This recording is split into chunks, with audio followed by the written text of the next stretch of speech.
Bismillahirrahmanirrahim. Alhamdulillahirabbil alamin arrahmanirrahim maliki yaumiddin wassalatu wassalamu ala asyrafil anbiya'i wal mursalin wa ala alihi wa sahbihi ajma'in. Allahumma shalli ala sayyidina Muhammad tibbil qulubi wa dawaiha wa sihhatil abdani wa shifaiha wa nuril absar wa diyaiha wa qutil arwah wa ghidaiha wa ala alihi wa sahbihi wa barik wa sallim. Rabbi shrah li sadri wa yassir li amri wahlul 'uqdatam min lisani yafqahu qawli wa saddid lisani wahdi qalbi bihaqqi sayyidina Rasulillah sallallahu alaihi wa ala alihi wa sahbihi wa baraka wa sallam. Allahumma inna nastaudi'uka ma qara'nahu wa naqra fi hadzal majlis wa ma qablahu wa ma ba'dahu fahfaz alaina hatta taruddahu ilaina waqtah tiyajina ilaihi ya arhamar rahimin. Allahumma 'allimna 'ilman hatta na'rifu bihi kaifa najika ya rahman ya rabbal alamin. Allahumma iftah alaina futuhal 'arifin bika ya rab ya rabbal alamin. Amin. Amma ba'du. Assalamualaikum warahmatullahi wabarakatuh. Kepada tuan-tuan puan-puan yang sudi meluangkan waktu bersama dengan kapsul 15 minit Asmaul Husna, kita pada siri yang ke-30, minggu yang ke-7, akan kita kongsikan nama yang ke-34 daripada Asmaul Husna. Pada hari ini insya-Allah kita akan kongsikan pengenalan berkaitan dengan nama Al-Azim. Sebelum itu saya menjawab salam dengan lafaz Waalaikumsalam warahmatullahi wabarakatuh daripada Puan Nurizita, Puan Alfira, Puan Siti Hajar, Puan Kamisah. Semoga Allah Ta'ala memberkati kita semua, amin. Walillahil asmaul husna fad'uhu biha. Surah Al-A'raf ayat 180, di mana Allah Ta'ala berfirman, bagi Allah Ta'ala itu ada nama-namanya yang mulia, maka serulah nama-nama tersebut di dalam doa kita, meminta kepada Allah Subhanahu Wa Taala untuk berinteraksi ataupun meminta kepada Allah dalam doa kita tu dengan berinteraksi kepada nama-nama tersebut. Nama-nama itu, nama-nama Allah yang mulia itu perlu kita hayati dan kita fahami dalam kehidupan kita, kerana di situlah Allah Taala menzahirkan bagaimana dia berinteraksi dengan hamba-Nya. Kita dah kongsikan sebelum ni 33 nama-nama Allah, dan hari ini kita berkongsi dengan nama yang ke-34 yang iaitu Al-Azim, yang Maha Agung. Yang Maha Agung. Jalla jalaluh wa taqaddasat asma'uh. Para ulama telah menyebutkan Al-Azim ini dengan huraian yang panjang dalam mendefinisikan ataupun menyebutkan apa yang dimaksudkan dengan Al-Azim. Jadi disebutkan di sini Al-Azim adalah allazi la tasilul uqulu ila kunhi zatih. Masya-Allah. Itu dialah Tuhan yang tidak akan mampu mencapai akal ini kepada memahami keagungan zatnya. Maksudnya bila bercerita tentang Al-Azim, akal ini akan sampai kepada satu kebuntuan untuk memahami keagungan Allah Subhanahu Wa Taala. Maka disebabkan akal ini tidak mampu mencapai apa yang ingin dia fahami, maka terbit rasa kagum ataupun pengagungan kepada Allah kerana kelemahan dirinya untuk memahami keagungan Allah Subhanahu Wa Taala itu. Maka jadilah Al-Azim itu kerana Al-Azim itu satu yang agung kerana tak mampu kita fahami akan keagungan tersebut. Kerana apabila kita tak mampu memahami satu yang terlalu besar, maksudnya itu perkara yang agung. Perkara yang agung. Kemudian disebut walaisa li'azamatihi bidayatun wala nihayah. Dan tidaklah keagungan Allah Ta'ala itu ada permulaan dan ada penghujungnya. Sebab akal tak mampu memikirkan tentang keagungan Allah, maka dia tak dapat mencapai batas kepada keagungan tersebut, daripada mana mula dan kepada mana akhirnya. Tak mampu difikirkan besarnya ataupun agungnya perkara tersebut. Kalau dalam sebahagian ulama menyebutkan azim ini adalah, kalau dinisbah kepada bahasa Arab, itu maksudnya besarnya jasad ataupun anggota. besarnya anggota tu sehingga kagum kita melihat besar tersebut. Sampai tertanya-tanya macam mana boleh jadi besar begitu. Itu dari sudut nisbah kepada tubuh. Jadi azamah itu pun namanya besar ataupun agung. Tapi bila dinisbahkan kepada Allah Subhanahu Wa Taala, azamah itu menambahkan lagi kehairanan dan kebesaran, kebatasan kita dalam memikirkan perkara tersebut, sehingga menjadikan keterujaan kita ataupun keagungan kita kepada nama Allah itu lebih besar daripada peliknya ataupun kagumnya kita kepada tubuh seorang yang besar. Boleh. Jadi azim itu satu yang agung kerana tak mampu dicapai oleh akal apabila ingin difikirkan tentangnya. Kemudian disebutkan di sini Allah Ta'ala telah menyebutkan dalam beberapa ayat tentang namanya Al-Azim. Antaranya daripada surah Al-Baqarah ayat 255, wahwal aliyul azim. Wahwal aliyul azim. Dialah Tuhan yang maha tinggi. Tinggi maksudnya dari sudut kedudukan, bukan dari sudut ketinggian jarak. Dan dialah Tuhan yang maha azim, yang maha agung. Agung itu bukan pula daripada sudut saiz, tapi dari sudut kedudukan dan keagungannya. Kemudian disebutkan lagi dalam surah Al-Waqi'ah ayat 74, fasabbih bismi rabbikal azim. Maka bertasbihlah, pujilah Allah bismi dengan nama Tuhanmu. Maka bertasbihlah dengan nama Tuhanmu Al-Azim yang maha agung. Dalam ayat yang lain Allah Ta'ala menyebutkan secara umum satu kaedah dalam menggambarkan keagungannya.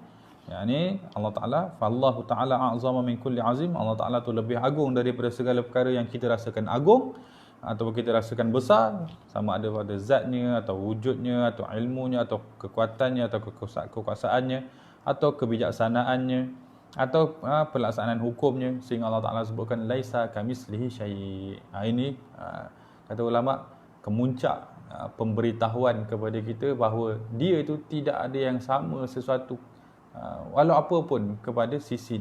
Maksud tidak ada sesuatu pun yang sama kepada Allah. Maka disebabkan itulah dia agung, azim.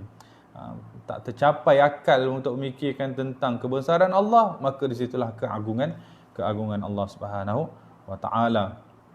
Itu dari sudut makna sebahagian syarahan ringkaslah berkaitan dengan makna nama Al-Azim, Tuhan yang maha agung.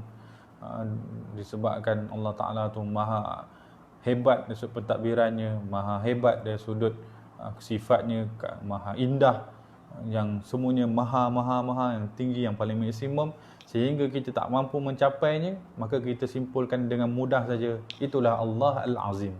Dialah Allah yang maha agung, kerana kita tak mampu untuk memahami keagungan tersebut, kerana ia terlalu besar untuk dicapai oleh akal kita yang lemah. Dari sudut penghayatan kehambaannya, bagi orang yang beriman ataupun orang menghayati nama Al-Azim dalam kehidupan, adalah dia terjemahkan kepada dua aspek. Yang pertamanya kata ulama dari sudut akalnya, dari sudut hatinya, yang mana bagi orang yang menghayati nama Al-Azim dalam kehidupannya, maka dia mengerti keagungan Allah Subhanahu Wa Taala ini, yang Allah Taala kalau zahirkan kepada kita pun itu hanya sebahagian daripada keagungannya. Apabila kita melihat kepada alam ini dengan kepelbagaian makhluknya, itu sebenarnya sudah menggambarkan betapa agungnya ilmu Allah Ta'ala, betapa agungnya ciptaan Allah, betapa agungnya pentadbiran Allah Subhanahu Wa Taala. Keagungan Allah yang terisi dalam hati kita itu patut membuatkan kita rasa kagum ataupun kita rasa hebatnya Allah, sehingga kita rasa tidak mahu lari daripada Allah Subhanahu Wa Taala. Kerana dia satu yang sangat agung, maka di situ menyebabkan dia yang paling indah, yang paling istimewa, tidak ada yang sepertinya, menyebabkan hati kita sentiasa tertarik kepada dia. Macam orang kanak-kanak ataupun remaja lah yang admire ataupun yang suka kepada artis. Artis tu bagi dia ada satu tu je, corak artis tu ataupun pattern artis tu, gaya artis tu satu tu je. Maka dia tak akan admire orang lain. Dia akan admire satu tu. Kerana dia tak mampu nak buat macam artis tu, tapi dia cuba untuk meniru artis tu tapi tak dapat. Disebabkan tu dia sentiasa menghayati ataupun mencintai atau mengarahkan dirinya kepada artis tersebut. Kerana dia ingin rasa kagum dia kepada artis itu. Kanak-kanak atau remaja. Bagi kita hamba Allah, tentulah kepada Allah Subhanahu Wa Taala yang menzahirkan segala macam keagungannya, dan kita tahu keagungan Allah Subhanahu Wa Taala tu banyak memberi manfaat ataupun banyak manfaat yang kita terima daripada pekerjaan ataupun perbuatan Allah Subhanahu Wa Taala tu, lebih-lebih lagi lah menambahkan pergantungan kita kepada Allah. Dan ia juga menyebabkan kita bertambah rasa takut juga kepada Allah. Hati kita selain daripada rasa kagum kepada Allah, rasa tertarik ataupun rasa ingin dekat kepada Allah, ia juga menyebabkan kita rasa takut untuk jauh daripada Allah. Tengoklah bagaimana Allah Ta'ala mencipta alam ni, yang menunjukkan kehebatan ilmu, keluasan ilmunya, menunjukkan sedetail-detail ciptaan, pekerjaannya ataupun pembuatannya, yang menunjukkan dia ada kuasa yang sangat luar biasa, yang mana kalau kita mengingkari ataupun melawan dia, yakni Allah ni, maka hancurlah diri kita kalau kita berani pergi ke arah derhaka kepada Allah. Jadi bagi seorang yang ada nama Al-Azim dalam dirinya, maka dia akan pergi kepada satu sisi taat kepada Allah, kerana dia tidak dapat lari daripada keagungan Allah Subhanahu Wa Taala ini. Tak mampu pun dia untuk mencabar keagungan Allah, maka lebih baik dia taat kepada Allah. Namun Al-Azim Allah Subhanahu Wa Taala ini tidaklah Allah Taala zahirkan dalam keadaan menakut-nakutkan kita, kerana dia itu sisi keindahannya yang dizahirkan lebih besar daripada sisi garangnya atau sisi kekuasaannya, sisi jalalnya, sisi jamalnya, sisi keindahan tu lebih Allah Ta'ala zahirkan, tonjolkan. Maka daripada kita yang menghayati keagungan Allah Subhanahu Wa Ta'ala itu, kita menghayatinya dengan rasa berharap kepada Allah, dan kita zahirkan juga dengan rasa takut kita daripada Allah.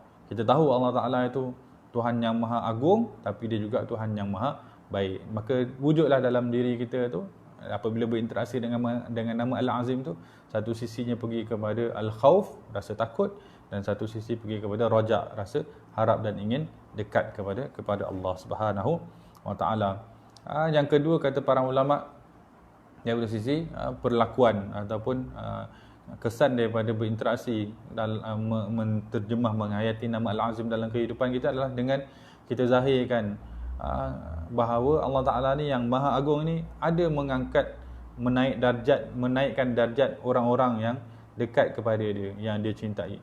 Maka kita menghayati makhluk-makhluk yang Allah Ta'ala angkat darjat mereka ni sehingga menjadi orang yang luar biasa. Kita menghayati itu sebagai laluan kita berinteraksi dengan Allah Subhanahu Wa Ta'ala. Contohnya Allah Ta'ala mengangkat darjat Nabi, maka Nabi pun ada mengambil bahagian daripada nama Allah Al-Azim. Maka penghayatan kita kepada Nabi Muhammad SAW itulah dengan kita mengagumi Nabi Muhammad SAW. Dengan mengagumi Nabi, sebenarnya kita sedang mengagumi keesaan ataupun keagungan Allah Subhanahu Wa Ta'ala. Dari sisi lain kata ulama, Allah Ta'ala angkat darjat para ulama pun begitu. Jadi daripada mata kita memandang alam ni dengan ada sisi-sisi Allah Ta'ala zahirkan keagungannya kepada manusia, lalu Allah Ta'ala angkat darjat mereka. Jadi daripada sisi kita yang menghayati nama Al-Azim, kita memuliakan orang-orang yang diangkat oleh Allah Subhanahu Wa Ta'ala. Itu dari sudut penghayatan kepada nama Al-Azim. Kita tak sanggup, bagi orang yang menghayati nama Al-Azim, tak sanggup untuk merendahkan sesiapa pun daripada makhluk Allah, kerana ia adalah makhluk Tuhan yang maha agung. Macam kita nak usik anak orang, kita kena tanya dulu siapa ayah dia. Takut ayah dia tu bodybuilder ke ataupun pengarah polis ke. Kalau kita usik dia, takut kita pula bermasalah. Jadi bagi hamba kita yang menghayati nama Al-Azim tu, kalau sebelum kita nak mengusik hamba-hamba Allah ini, kita kena tanya dulu siapa dia, kepada siapa dia dinisbahkan. Tentulah kepada Allah, dan kalau dia dinisbah kepada Allah, maka hati-hatilah dalam pergaulan kita kepada hamba-hamba Allah Ta'ala ini. Ditakuti kita menyakiti mereka, sebenarnya kita sedang menyakiti Allah yang memiliki mereka. Begitulah dalam penghayatan kehambaannya. Kemudian dari sudut zikirnya, di sini ada ulama menyebutkan di antara kelebihan mengamalkan zikir Al-Azim adalah Allah Ta'ala wujudkan, dan pertamanya Allah Ta'ala menaikkan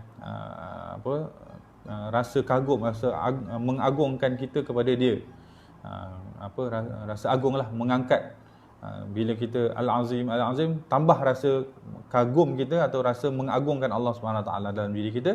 Dan yang keduanya adalah, daripada satu sisi yang lain, kelebihan mengamalkan azim adalah Allah Ta'ala beri kesembuhan kepada mereka-mereka yang sakit dalam kehidupan.